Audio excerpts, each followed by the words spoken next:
Check out our full line of joiners at grizzly.com. Microjig, maker of the gripper. Work safer, work smarter. The fence that came with my bandsaw isn't really that great for resawing material. It's a little bit too short, it's kind of a pain to adjust for drift, and there's also a little bit too much deflection when you push on the side of the fence. So I thought I'd make a new resaw fence today that hopefully addresses all of the problems that this one has. For the base of the resaw fence, I'm going to use some 1/2-inch ply. And before I cut this to width at the table saw, I'm going to give myself a nice straight edge on one side that's going to go against the fence of the table saw by using my joiner. I'm going to cut the ends of this base square, but I'm going to leave it long for now.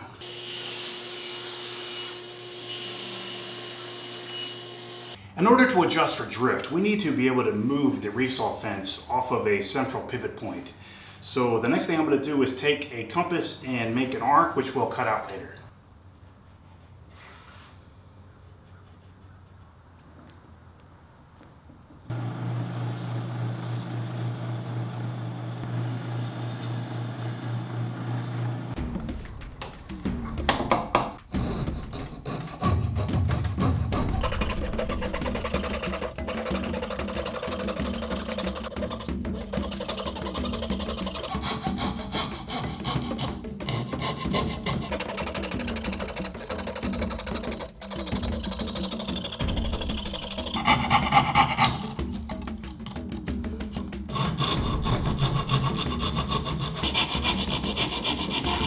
The clamping mechanism for this resaw fence is probably going to be the most difficult part of this entire build. And what doesn't make it any easier is that the rails that came with my bandsaw have a little bit of an odd shape. And I plan on using these stock rails that came with the bandsaw. I took a piece of scrap wood and I made a channel going down its entire length. Now in the front of my rail, there's kind of a protruding section of the rail that this channel will go over top of.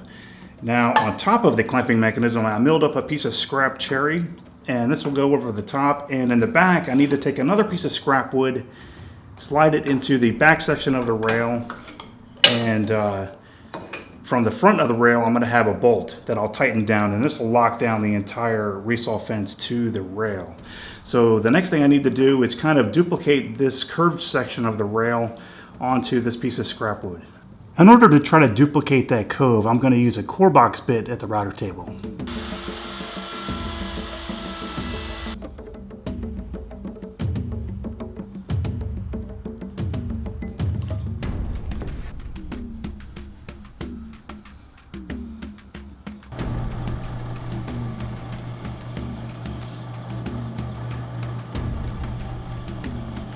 Those two holes will allow for two bolts which will tighten down the fence to the bandsaw rail.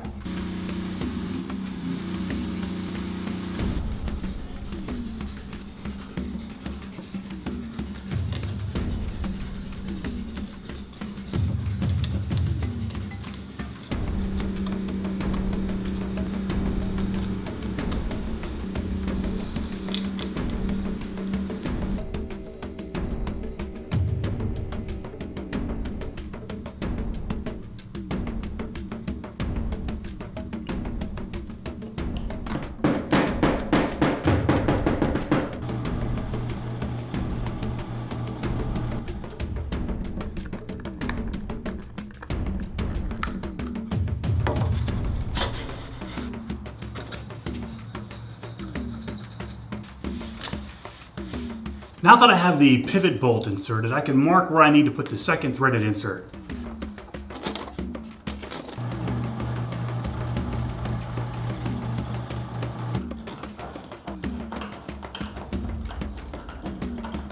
Now I just need a pre-drill for some holes so I can attach the front to the back portion of the rail clamping mechanism.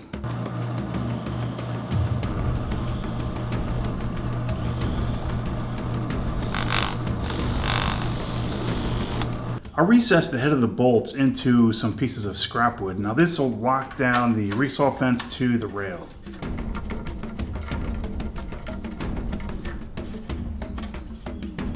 Next thing I need to do is start working on the actual fence, which will get attached to the main body of the resaw fence.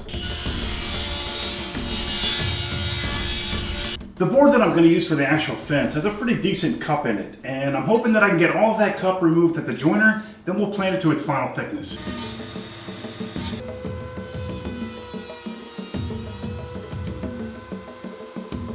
Now that I have one face nice and flat at the joiner and the other face planed to thickness, I can go ahead and make one edge nice and square to one of the faces, then I'll rip it to its final width.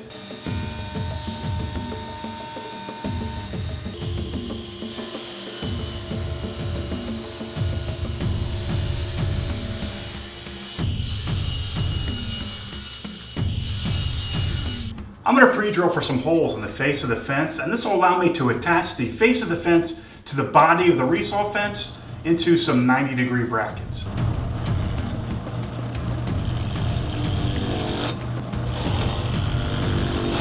These plywood 90-degree brackets are going to get screwed to the main body of the Resaw fence, and then the hardwood fence is going to get screwed into the bracket.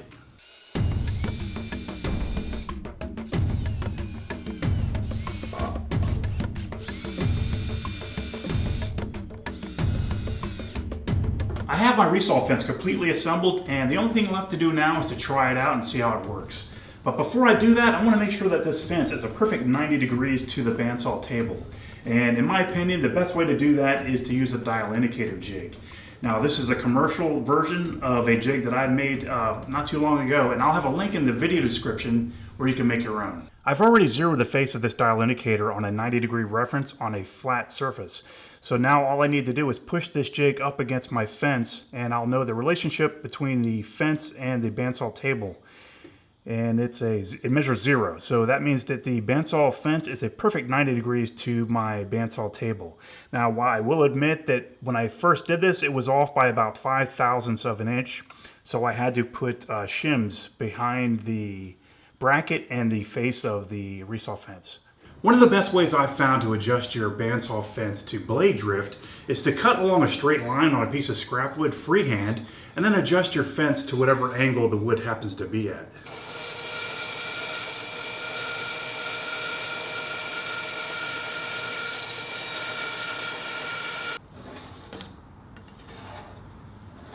Now I can adjust my Resaw fence to the angle of this pencil line.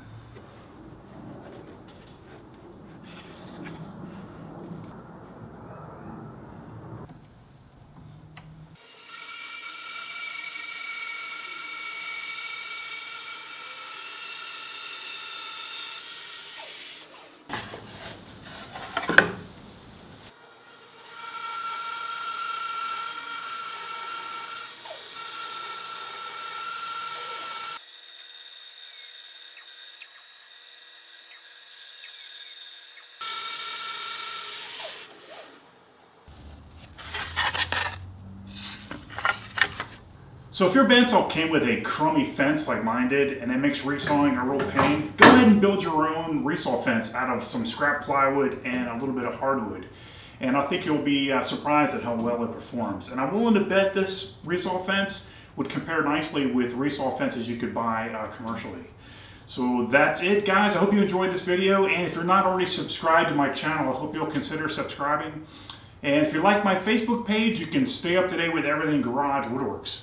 And also, if you have time, check out my website. I have a lot of cool little things on my website, like plans and tips and tricks. And it's also a neat way to search old videos, the archive of Garage Woodworks videos. Thanks for watching, guys.